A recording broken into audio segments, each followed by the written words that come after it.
Hello veterans, well wishers and friends, good morning. आज कल हमारी दो चीज़ें खास करके हमारा ध्यान आकर्षित कर रही हैं। एक तो OROP और दूसरा स्पर्श। तो आज मैं कुछ अपडेट्स हैं मेरे, एक तो OROP का, एक स्पर्श का और एक नया CSD कार्ड जो स्पर्श के माध्यम से 1 जनवरी 2023 से लिंक हो जाएंगे। लेकिन उससे पहले मेरे व्यूअर्स के कुछ कमेंट्स हैं, उनको मैं बताना चाहूँगा। एक सवेरे सवेरे मेरे पास एक कमेंट्स आया, ये हैं उमेश जी का है।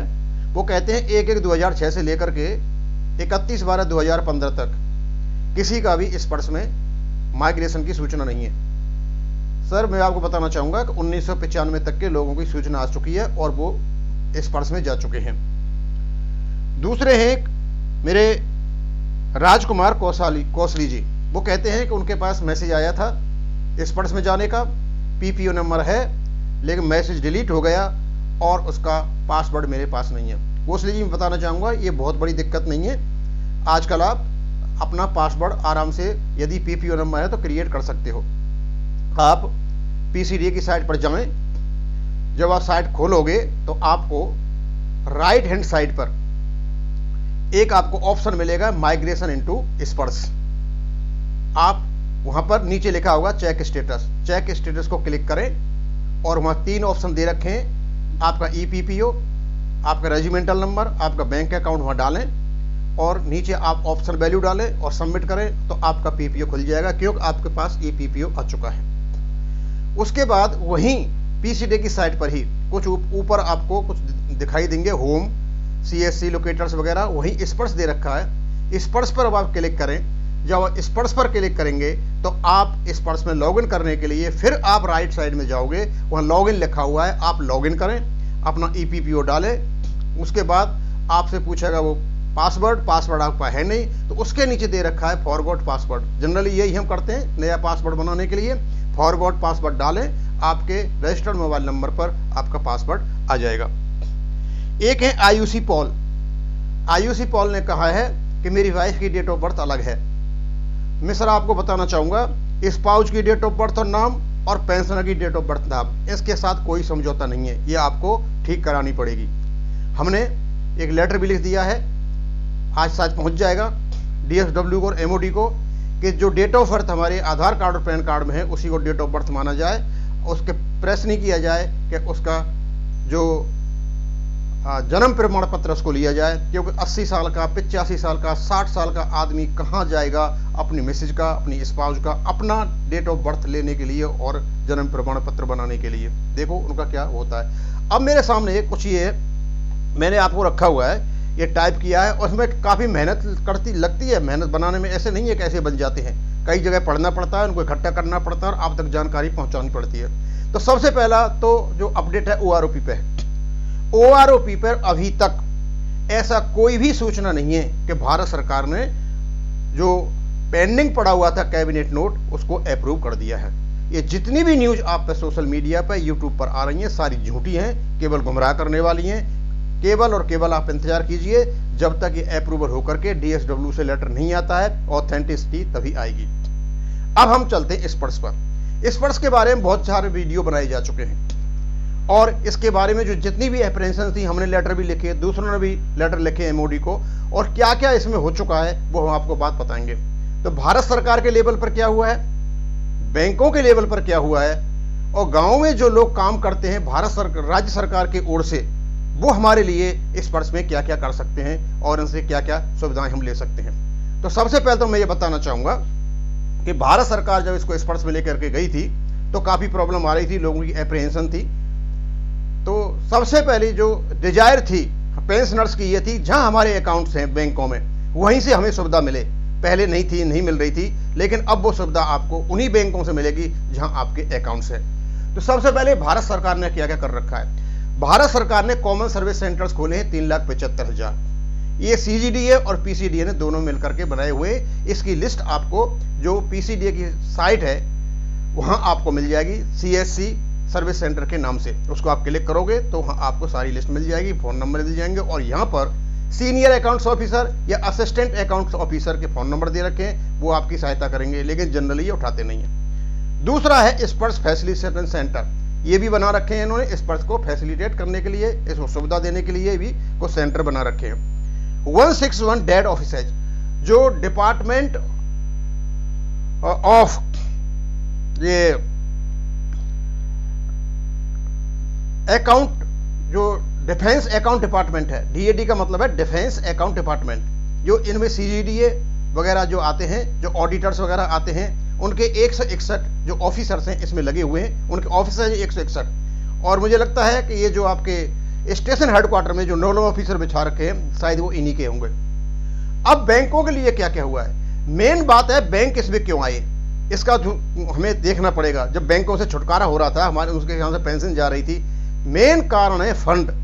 हमारा जो पेंशन का पैसा आएगा वो उनके अकाउंट में जमा होगा, चाहे कभी भी पेंशन आए, 2016 के बाद आए, 2022 के बाद 23 में आएगा तो बैंक में ही, और कोई भी बैंक ये नहीं चाहेगा कि उनके यहाँ से उनका फंड जाए, उनका पेंशन जाए। तो सीधी सी बात है, वो अपनी सुविधाएं देंगे। यही कारण है कि बैंक भी इसमें कूद पड़े हैं, और सबसे ज्यादा हमारे अकाउंट है एसबीआई और पीएनबी में। तो ये तो पहले ही भारत सरकार के साथ में एक एमओयू साइन कर बैठे थे, अब और बैंक ऑफ बड़ौदा ने और एचडीएफसी ने भी यहां साइन कर लिया है, और कोटक महिंद्रा ने पहले कर लिया है। तो आप मानिए कि यदि इस प्रकार की सुविधाएं बैंक दे रहे हैं, तो जो जिस चीज की हम बोल रहे थे कि बैंकों से हमें सुविधाएं मिलनी चाहिए, तो हमको मिलेंगी।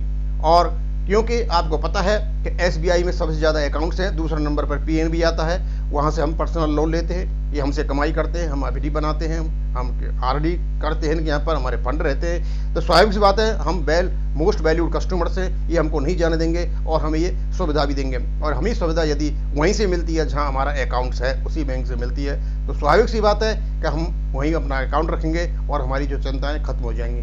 अब किस किस बैंक ने कहां कर रखा है, 800 ब्रांचेज तो हैं किसकी, एसबीआई की और पीएनबी की, जिन्होंने भारत सरकार के साथ एमओयू कर रखा है। अभी ये फुली ऑपरेशनल नहीं है, ये सारे हो जाएंगे।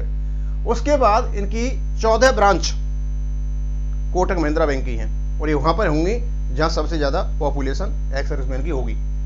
उसके बाद 7900 ब्रांच बैंक ऑफ बड़ौदा की हैं, और क्यों उसमें पेंशनर्स के अकाउंट्स हैं, और 6300 ब्रांच एचडीएफसी में हैं। इसका मतलब यहां भी हमारे बैंक जो पेंशनर्स हैं उनके अकाउंट्स हैं, और ये सुविधाएं देंगे।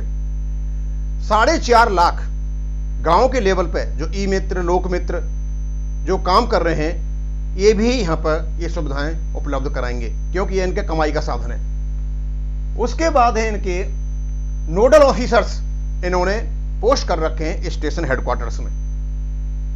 और इसके अलावा जो आपको सर्विसेज मिलेंगी साइबर कैफे में, जहां आप साइबर कैफे में काम कराने जाते हो, ये भी अपना इंफ्रास्ट्रक्चर उपलब्ध करा देंगे और आपको सहायता मिलेंगी। आईपीबीबी ये पोस्ट ऑफिस का बैंक है, इंडिया पोस्ट पेमेंट बैंक, और पोस्ट ऑफिस में भी ये सहायता मिलेगी। और इसके अलावा जो स्पर्श का पोर्टल है, वो हम स्वयं भी करेंगे और दूसरों के लिए भी करेंगे। तो इतना बड़ा इंफ्रास्ट्रक्चर होने के बाद मैं नहीं समझता कि किसी प्रकार की कोई परेशानी होगी। हमारी जो भी आशंका है वो सब खत्म हो जाती हैं जैसे ही बैंकों का पदार्पण यहाँ पर हुआ है। स्वाभाविक सी बात है, हमारी सुविधाएं वही मिलती रहेंगी जो हमें पहले मिल रही थी, और हमारी जो भी परेशानी होगी हम सिर्फ बैंकों को बताएंगे। हमारा प्रयागराज से कोई लेना देना नहीं है, चाहे ये इनके जो कॉमन सर्विस सेंटर काम करें या नहीं करें, नोडल ऑफिसर काम करें या नहीं करें, लेकिन बैंक यदि हमारे लिए काम करते हैं, जहां हमारे अकाउंट है पेंशनर्स के लिए, हमारे लिए वही सफिशिएंट है। अब मैं आपको आगे बताना चाहूंगा, सीएसडी कार्ड कैंटीन रिन्यूअल जो 1 साल में होता था, अब 1 जनवरी 2023 से बंद हो जाएगा, और इनको लिंक कर दिया जाएगा आपके लाइफ सर्टिफिकेट से जो आप स्पर्श में दोगे, यानी हमारे सीएसडी कार्ड स्पर्श से लिंक हो जाएंगे। तो ये बहुत ही इंपॉर्टेंट जानकारी थी, और यदि बैंकों से ये होता है हमारा, तो हमारे लिए बहुत ही अच्छी बात है। और हम बात बताना चाहेंगे, हमने पहले लेटर पहले भी इनको लिखा था, ये कल लेटर फिर लिखा है। हम इनको लिखा है कि जो डेट ऑफ बर्थ है, स्पाउस की हो या स्वयं की हो, उसका आधार केवल और केवल आधार कार्ड या पैन कार्ड को माना जाए। यह हमें सूचनाएं आ रही हैं कि जो हमारे जिला सैनिक बोर्ड हैं, जहां से हमारी एप्लीकेशन आगे फॉरवर्ड होती है रिकॉर्ड ऑफिस के लिए, वो जन्म प्रमाण पत्र पर जोड़ दे रहे हैं, लेकिन जो आदमी 80 साल का है, 75 साल का है, 65 साल का है, वो कहाँ लेकर जाएगा? कौन स्पाउस कहाँ लेकर कहाँ जाएगी बनवाने के लिए? क्योंकि उनके पास एजुकेशन डॉक्यूमेंट्स तो है नहीं। अब एजुकेशनल डॉक्यूमेंट्स नहीं है तो स्वाभाविक सी बात है कि वो उनको चक्कर लगाने पड़ेंगे।